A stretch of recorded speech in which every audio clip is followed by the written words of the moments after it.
Hello बच्चों। तो आज मैं आपके लिए लेके आई हूँ यूनिटी स्ट्रेंथ, जो कि आपका है चैप्टर नंबर 7। अब बच्चों सोच के देखिए कि यूनिटी को इतनी इंपॉर्टेंस क्यों दी जाती है। आप अगर एक लकड़ी को तोड़ना चाहेंगे तो बहुत आसानी से तोड़ देंगे, लेकिन अगर लकड़ी बंच ऑफ लकड़ीज को तोड़ने की कोशिश करेंगे तो वो नहीं टूटेंगी। इसलिए तो हम यूनिटी को इतनी इंपॉर्टेंस देते हैं। इसी तरीके से चार दोस्तों के बीच में बहुत ज्यादा यूनिटी थी, लेकिन राजा ने अपना कैसे छल कपट का इस्तेमाल किया और हर एक को मरवाने के लिए आखिरकार उनके अंदर क्या फूट डाली। चलिए पढ़ते हैं इस कहानी में हमारी एक्सपर्ट के साथ। Hello kids, welcome back to your English classes. So now it's time to do a new chapter of your English book, that is chapter number 7, and the name of the chapter is Unity is Strength. Unity में strength होती है, मतलब अगर हम सब एक साथ हैं तो क्या है, strength है, हिम्मत है। होता है ना, ये घर में हम अकेले हैं तो हमें डर लगता रहेगा, बट वही घर में सारा परिवार एक साथ है तो हमें क्या होता है, एक जुनून, एक स्ट्रेंथ आती है हमें, है ना। चलिए आइए बच्चों देखते हैं क्या है ये चैप्टर, किस बारे में है। Warm up. This chapter conveys the message that unity is strength through the story of four friends who stay strong together but fell weak when they became divided। क्या बताया इस स्टोरी में, चार दोस्तों की स्टोरी है कि जब वो सब एक साथ थे चारों दोस्त, तो उनके बीच में क्या था, क्या हो सकता है, बहुत वी कैन से जब वो एक साथ थे तो वो बहुत स्ट्रांग थे, बट जैसे ही वो चारों दोस्त अलग अलग हो गए तो वो क्या हो गए, वीक पड़ गए। यही होता है, अगर हम सब एक साथ है तो हमको क्या अंदर से लगता है कि हाँ हम कर सकते हैं, है ना, हमें किसी चीज से डर नहीं लगता। बट वही अगर हम सब अलग अलग हो जाए तो हमें चीजों को समझने में, करने में बहुत दिक्कत होती है, हमें डर लगता है ना, हम वीक हो जाते हैं। यही होता है, बिल्कुल। तो आइए इन चार दोस्तों की कहानी देखते हैं, क्या था इनके बीच में, यूनिटी थी या नहीं थी। आइए देखते हैं। सबसे पहली लाइन में ही लिखा है यूनिटी इज स्ट्रेंथ। अगर हम एक साथ है तो वो एक ताकत है। क्या है बेटा, ताकत है। It is universal truth. ये यूनिवर्सल ट्रुथ है, कोई छुटला नहीं सकता इस चीज को। Nobody can harm you as long as you are united। कोई भी तुम्हें, इनफैक्ट दुश्मन भी तुम्हारा कुछ नहीं बिगाड़ सकता जब तक तुम एक साथ हो। जैसे हमारा देश है, हमारे देश में सब लोग एक साथ है ना, कोई दूसरा देश कोई भी है, प्रेसिडेंट है चाहे पीएम है, कोई भी हमारा कुछ नहीं उखाड़ सकता, ठीक है। But whenever you are alone anybody can harm you। But जैसे ही तुम अकेले हो तो कोई भी तुम्हें हार्म कर सकता है। जैसे अकेले रास्ते पे चल रहे हो तो कोई भी तुम पे अटैक कर सकता है, वही तुम्हारे साथ बहुत सारे लोग हैं तो कोई भी अटैक करने में या बात करने में आपसे थोड़ा सा डरेगा, है ना। The story the story of four friends give us a lesson. यही चार दोस्तों की स्टोरी आपको एक लेसन बता रही है। क्या है देखते हैं। Long ago there lived four friends in a village. एक, अब क्या था, each of them had a little patch of land। और सबके पास एक पैच ऑफ लैंड था, थोड़ा थोड़ी जमीन थी चारों दोस्तों के पास, ठीक है। they were happy and strong। और वो इस चीज में ना बहुत खुश थे, बहुत स्ट्रॉन्ग थे। they always lived together। वो क्या रहते थे, एक साथ रहते थे। वो चारों दोस्त क्या रहते थे बेटा, एक साथ रहते थे। they were kind so villager always loved them। वो चारों क्या थे, बहुत काइंड, बहुत अच्छे इंसान थे, तो विलेजर भी उसको पसंद करते थे।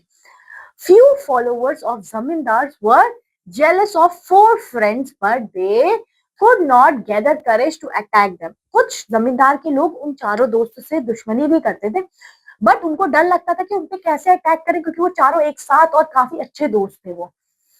Even the zamindar was afraid of them। The zamindar wanted to kill the friends। और जमींदार क्या चाहता था, जमींदार चाहता था कि इन दोस्तों को अलग किया जाए या इनको मार दिया जाए। क्या कर दिया जाए, मार दिया जाए। So the zamindar wanted to kill the friends and capture the patches of land। चाहता था कि इनको मार दिया जाए और इनके जो पैचेस ऑफ लैंड है, जो इनकी जमीनें हैं, उनको ले ली जाए, ठीक है। कोई जमींदार जमीन से ही रिलेटेड काम करते हैं। सो वन डे, एक दिन क्या होता है, he thought out a plan. उसने एक प्लान निकाला, एक प्लान सोचा। He went to cunning man near by a village. Cunning man मतलब जो बहुत ज्यादा ऐसा होता है ना, जो बेकार, उसके पास गया हेल्प मांगने के लिए कि इनका क्या किया जाए। and told the scheme, उसको scheme बताई. He assured to give him a little patch of land when they were killed.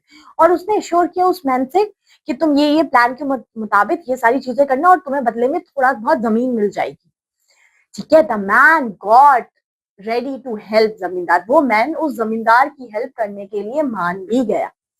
One day he went to one of the four friends and said, एक बार वो man उस 4 दोस्तों में से एक दोस्त के पास गया और कहता है, the villager love your other friend more than you. क्या कहता है उस मैन को जाके कि पता है विलेजर्स ना आपसे ज्यादा आपके दूसरे वाले फ्रेंड को प्यार करते हैं. You do not get proper respect from them. और तुमको तो कोई प्रॉपर रिस्पेक्ट भी नहीं मिलती. This is not good on the part of your friend. तुम्हारे पार्ट पे ये बिल्कुल ठीक नहीं है. The cunning man went around and said the same thing to the other friend too. और यही चीज उसने चारों दोस्तों को जाके कही कि तुम विलेजर्स तुमको नहीं तुम्हारे दोस्त को प्यार करते हैं ज्यादा. No, now the four friends lost faith in one another. उन चारों दोस्त का एक दूसरे पे भरोसा क्या हो जाता है? टूट जाता है. Okay okay next. they no longer live together. अब वो चारों दोस्त ये सुन के एक साथ रहना छोड़ देते हैं. This was what the जमींदार wanted. और यही तो चीज जमींदार चाहता था कि वो अलग हो जाए. So one day he killed one of them and captured his patch of land. और उनमें से जमींदार ने एक को मार दिया और उसका लैंड को क्या किया? कैप्चर किया. The other friend did not come to help him. Of course, अब दूसरे को एक को तो मार दिया, दूसरा उसकी हेल्प ही नहीं करने आया. The जमींदार killed all four friends one by one and captured the patch of land. और धीरे धीरे करके उस जमींदार ने एक के बाद एक सबको मार डाल दिया. Together the friends were strong and safe. देखो जब तक वो साथ में थे वो strong थे, safe थे. Alone they were weak and could not face जमींदार. अकेले वो weak पड़ गए, वो जमींदार को face नहीं कर पाए. And ये चैप्टर होता है finish. क्या था इस चैप्टर में? सबको क्लियर हुआ कि यूनिटी इज द स्ट्रेंथ. एक साथ रहेंगे तो वो मजबूती है, वो अच्छी चीज है. अगर हम अलग अलग रहें, है ना, अगर डिवाइडेड होके रहते हैं तो इस तरीके से होगा, आप वीक पड़ जाओगे. बस यही था चैप्टर. अब वर्ड मीनिंग्स क्या? यूनाइटेड, यूनिटी मतलब संगठन, एक साथ रहना. स्ट्रेंथ मतलब शक्ति. फॉलोवर्स मतलब जो आपका जो समर्थ करते हैं, मतलब जो आपको फॉलो करते हैं. कनिंग मतलब होता है जो बहुत बेकार. ठीक है. बस द चैप्टर इज फिनिश. चलिए नेक्स्ट क्लास में आपसे मिलती हूँ आपके एक नए चैप्टर के साथ. तब तक के लिए अपना ध्यान रहिए, खुश रहिए. Take care, bye bye. तो बच्चों देखा आपने, अगर वो 4 दोस्त अपने आप पर विश्वास करते, भरोसा करते, तो उनकी नौबत इस तरीके की नहीं आती और वो चारों के चारों बच जाते और उनकी जमीन भी उनके हाथ से नहीं जाती. लेकिन किसी के भड़काने की वजह से उन्होंने सब कुछ डिस्ट्रॉय कर दिया.